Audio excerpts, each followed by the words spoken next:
بسم اللہ الرحمن الرحیم سبحان الذی اسری بعبدہ لیلا من المسجد الحرام الی المسجد الاقصی الذی بارکنا حولہ لنریہ من آیاتنا انہ هو السمیع البصیر۔ سبحان الذی اسری بعبدہ، پاک ہے وہ اللہ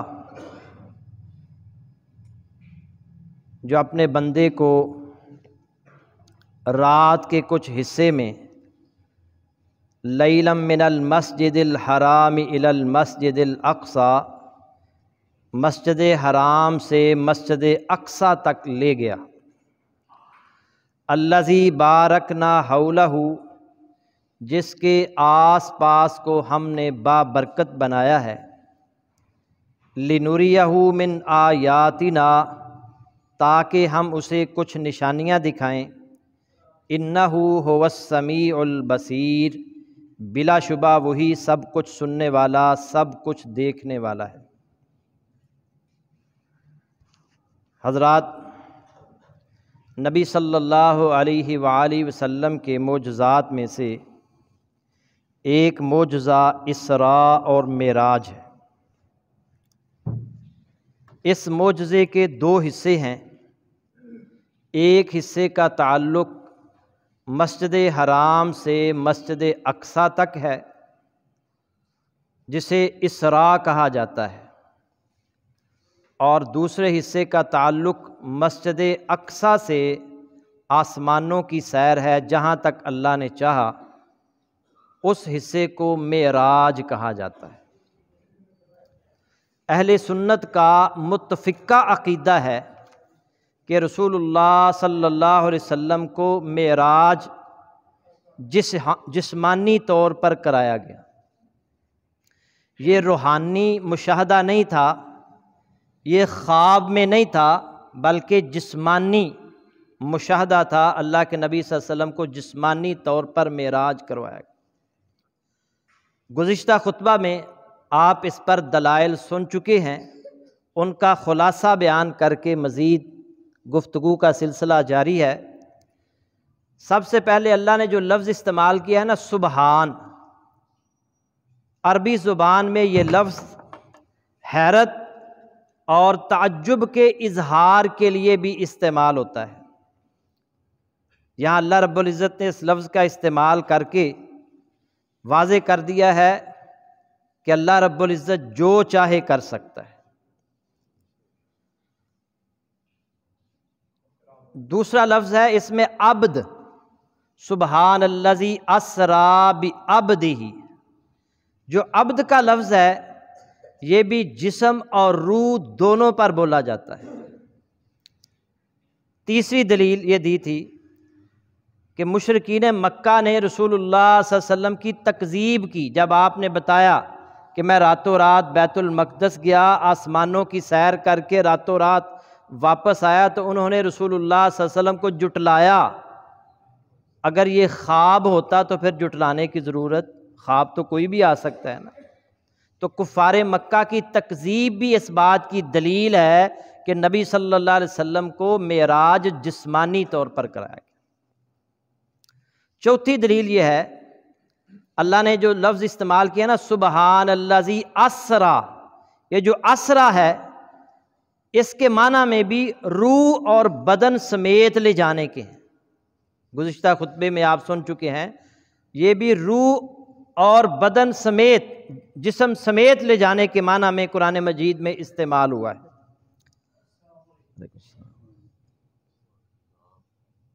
پانچویں دلیل، بعض لوگ قرآن کی اس آیت سے کہتے ہیں کہ نبی صلی اللہ علیہ وسلم کو خواب میں یہ معراج کروایا گیا۔ وَمَا جَعَلْنَا الرُّؤْيَا الَّتِي أَرَيْنَاكَ إِلَّا فِتْنَةً لِلنَّاسِ، اور جو رویا ہم نے آپ کو دکھایا اسے لوگوں کے لیے آزمائش بنا دیا۔ اچھا، الرؤیا کا جو لفظ ہے نا، یہ خواب کے معنوں میں بھی استعمال ہوتا ہے۔ سورہ یوسف میں خواب کے معنوں میں استعمال ہوا ہے، مگر رؤیا کا معنی خواب بھی ہے اور رؤیا کا معنی آنکھوں سے دیکھنا بھی ہے۔ اسی آیت میں اللہ تعالیٰ نے فرمایا کہ ہم نے اسے لوگوں کے لیے آزمائش بنا دیا۔ اگر خواب ہوتا تو پھر آزمائش کہنے کی ضرورت نہیں تھی۔ اس معراج کو اللہ نے آزمائش اس لیے قرار دیا کہ جو مومن، قوی مومن تھے، ایمان والے تھے، جب ان کو اس بات کا علم ہوا کہ اللہ کے نبی صلی اللہ علیہ وسلم کو راتوں رات بیت المقدس لے جایا گیا، آسمانوں کی سیر کرائی گئی، اور پھر راتوں رات نبی صلی اللہ علیہ وسلم واپس آئے، تو انہوں نے کسی بھی شک کا اظہار نہیں کیا۔ انہوں نے کہا اللہ کے نبی جو کہہ رہے ہیں سچ کہہ رہے ہیں۔ وہ آزمائش پر پورا اترے۔ اور جو کمزور ایمان والے تھے انہوں نے کہا یہ کیسے ممکن ہے، 40 دن کا سفر راتوں رات کیسے طے ہو سکتا ہے، پھر آسمانوں کی سیر، یہ ناممکن ہے۔ ایمان والے آزمائش میں پورے اترے۔ اور پھر صحیح بخاری شریف میں ہے، سیدنا عبداللہ بن عباس رضی اللہ تعالی عنہ اسی لفظ الرؤیا کے بارے میں فرما رہے ہیں، یا رؤیا عین، یہ آنکھوں سے دیکھا ہوا منظر تھا جو رسول اللہ صلی اللہ علیہ وسلم کو اس رات دکھایا گیا جب آپ کو راتوں رات بیت المقدس لے جایا گیا۔ عبداللہ بن عباس مفسر قرآن رضی اللہ تعالی عنہما فرما رہے ہیں، یا رؤیا عین، یہ آنکھوں سے دیکھا ہوا منظر تھا، خواب نہیں تھا۔ معراج جو ہے یہ کب ہوئی، اس کی تاریخ میں شدید اختلافات ہیں۔ کوئی کہتا ہے رجب کے مہینے میں، کوئی کہتا ہے ربیع الاول کے مہینے میں۔ زیادہ تر لوگوں کی رائے یہی ہے کہ یہ 27 رجب کو معراج ہوئی رسول اللہ صلی اللہ علیہ وسلم، یہ جو رجب کا مہینہ ہے۔ لیکن یاد رکھیں کہ معراج ہوئی ہے رسول اللہ صلی اللہ علیہ وسلم کو، ہمیں یہ نہیں پتا کہ وہ تاریخ کون سی تھی۔ ہمارے یہاں 27 رجب کی جو رات ہوتی ہے اس میں جشن معراج منایا جاتا ہے، عبادت کی جاتی ہے، ساری رات عبادت کی جاتی ہے، اور اگلے دن کا روزہ رکھا جاتا ہے۔ یہ شریعت سے ثابت نہیں ہے، نہ رسول اللہ صلی اللہ علیہ وسلم نے یہ رات منائی، نہ اگلے دن کا روزہ رکھا، نہ صحابہ کرام نے، نہ تبع تابعین۔ تو اس سے بچنا چاہیے۔ اب آتے ہیں اصل واقعے کی جانب۔ میں نے ابتدا میں بھی بتایا کہ معراج کے 2 حصے ہیں، پہلے حصے کو اسراء کہا جاتا ہے اور دوسرے حصے کو معراج کہا جاتا ہے، لیکن عرف عام میں نا دونوں کو ہی معراج کہا جاتا ہے۔ رسول اللہ صلی اللہ علیہ وسلم فرماتے ہیں، بخاری مسلم کی حدیث ہے، آپ نے فرمایا میں مکہ مکرمہ میں گھر میں سویا ہوا تھا۔ دوسری روایت میں آتا ہے ام ہانی کے گھر میں نبی صلی اللہ علیہ وسلم سو رہے تھے۔ نبی صلی اللہ علیہ وسلم نے ام ہانی کا گھر لیا ہوا تھا، وہیں آپ رہ رہے تھے۔ نبی صلی اللہ علیہ وسلم فرماتے ہیں رات کو میں نے دیکھا کہ اس گھر کا جو چھت ہے نا اس کو کھول دیا گیا ہے، اور اس میں سے جبریل علیہ السلام نیچے اترے ہیں، اور جبریل علیہ السلام اور ایک اور فرشتہ تھا، وہ کہنے لگے کہ یہ جو 2 آدمیوں کے درمیان ہے نا ان کو لے جانا ہے۔ 2 آدمیوں کے درمیان، ایک طرف حمزہ تھے، ایک طرف جعفر رضی اللہ تعالی عنہما تھے۔ تو نبی صلی اللہ علیہ وسلم کو وہاں سے اٹھایا گیا، اور آپ فرماتے ہیں مجھے حتیم میں لے جایا گیا۔ حتیم، وہاں پر نبی صلی اللہ علیہ وسلم فرماتے ہیں کہ میں اونگ میں تھا، نہ میں سویا ہوا تھا نہ میں اچھی طرح بیدار تھا، میں اونگ میں تھا۔ مجھے وہاں سے حتیم سے پھر زمزم کے کنویں کے پاس لے جایا گیا اور وہاں مجھے لٹا دیا گیا۔ ایک سونے کا تشت لایا گیا جس میں ایمان اور حکمت بھری ہوئی تھی۔ نبی صلی اللہ علیہ وسلم نے فرمایا میرا پھر سینہ، یہاں سینے سے لے کر زیر ناف بالوں تک اس کو چیر دیا گیا، اور میرا دل جو ہے اسے باہر نکالا گیا اور اسے زمزم کے پانی سے دھو دیا گیا۔ زمزم کے پانی سے دھونے کے بعد پھر اس میں ایمان اور حکمت کو بھر دیا گیا، اور پھر میرے دل کو دوبارہ میرے سینے میں فٹ کر دیا گیا، اور پھر میرے سینے کو بند کر دیا گیا۔ اور یہ نبی صلی اللہ علیہ وسلم کے ساتھ تیسری دفعہ ہوا۔ پہلے جب آپ حلیمہ سعدیہ کے گھر میں پرورش پا رہے تھے، بچپن میں بھی آپ کا سینہ کھولا گیا تھا، شک صدر ہوا۔ پھر جب نبی صلی اللہ علیہ وسلم کو مبعوث کیا گیا، بعثت کے وقت بھی نبی صلی اللہ علیہ وسلم کا سینہ چاک کیا گیا، اور جب نبی صلی اللہ علیہ وسلم کو معراج پر لے جایا گیا تو اس وقت بھی آپ کے سینے کو چاک کیا گیا، آپ کے دل کو زمزم سے دھویا گیا، اور پھر اس میں ایمان اور حکمت کو بھر دیا گیا۔ نبی صلی اللہ علیہ وسلم فرماتے ہیں، مسلم کی حدیث ہے،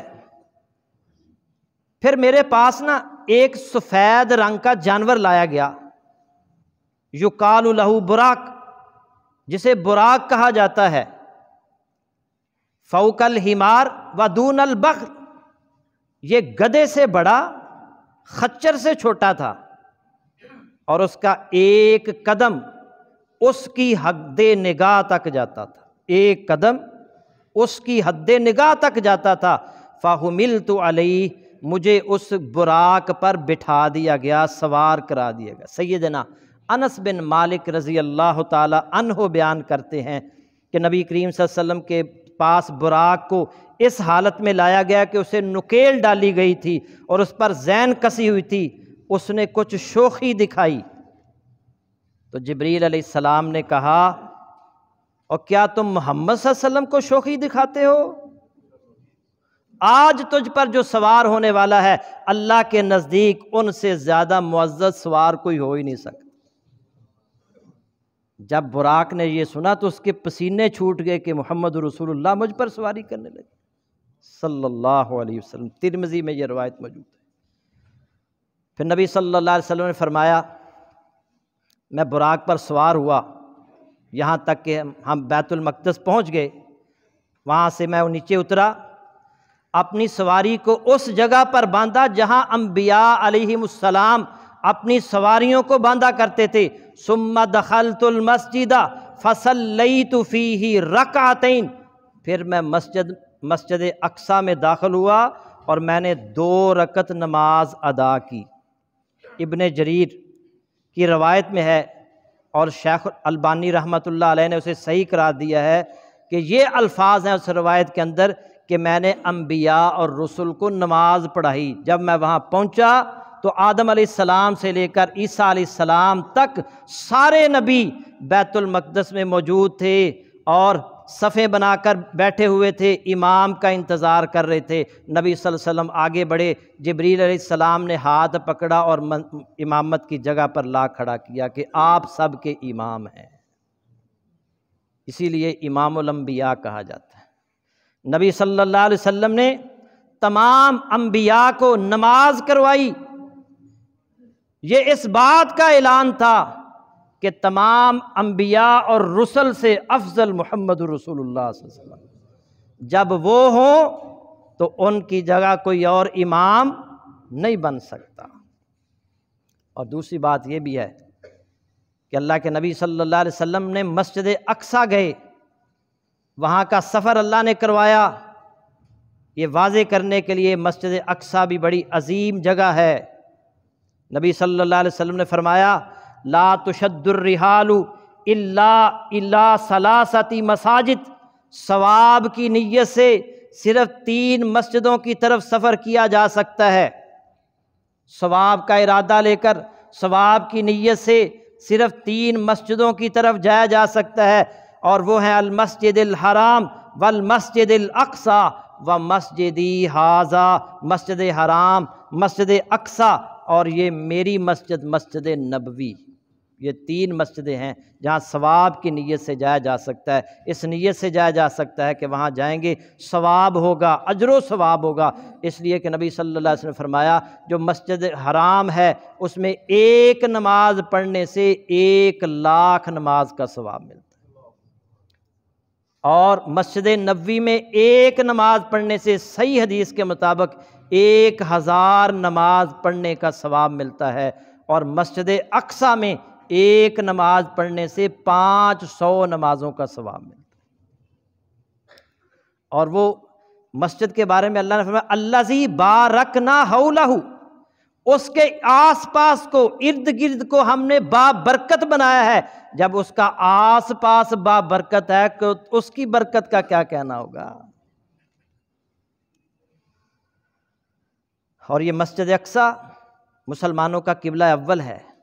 نبی صلی اللہ علیہ وسلم 16-17 مہینے مسجد اقصی کی طرف، بیت المقدس کی طرف منہ کر کے نماز پڑھتے رہے 16-17 مہینے، اور اللہ سے دعا کرتے رہے کہ یا اللہ ہمارا قبلہ بیت اللہ کو بنا دے۔ 16-17 مہینے کے بعد اللہ نے دعا قبول فرمائی اور پھر مسلمانوں کا قبلہ بیت اللہ بنا دیا۔ آج وہ مسجد اقصی جو مسلمانوں کا قبلہ اول ہے، یہودیوں کے قبضے میں ہے۔ وہاں کے رہنے والے مسلمان بھی اگر وہاں نماز پڑھنا چاہیں تو انہیں بڑی مشکلات کا سامنا کرنا پڑتا ہے۔ کئی قسم کے پاپڑ بیلنے کے بعد وہاں مسجد میں نماز پڑھنے کی اجازت ملتی ہے، تو ہم مسلمانوں کو کیسے اجازت مل سکتی؟ دعا کریں کہ اللہ تعالیٰ ہمیں بھی وہاں نماز پڑھنے کی توفیق عطا فرمائے، اور وہ مسجد اللہ تعالیٰ یہودیوں کے قبضے سے چھڑا کر مسلمانوں کو اس کا قبضہ عطا فرمائے۔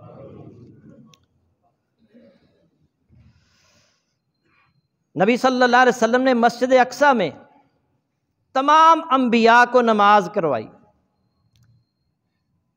یہ اس بات کی بھی دلیل ہے کہ تمام نبیوں کا دین ایک ہے، اور وہ دین ہے دین اسلام۔ اللہ نے فرمایا وَمَن يَبْتَغِي غَيْرَ الْإِسْلَامِ دِينًا، جو شخص اسلام کے سوا کوئی اور دین تلاش کرے گا فَلَن يُقْبَلَ مِنْهُ وَهُوَ فِي الْآخِرَةِ مِنَ الْخَاسِرِينَ، اس کا دین قبول نہیں کیا جائے گا اور وہ آخرت میں نقصان اٹھانے والوں میں سے ہوگا۔ اللہ کے نبی صلی اللہ علیہ وسلم، اس سے یہ بھی پتہ چلا کہ امام اعظم کون ہے؟ محمد الرسول اللہ۔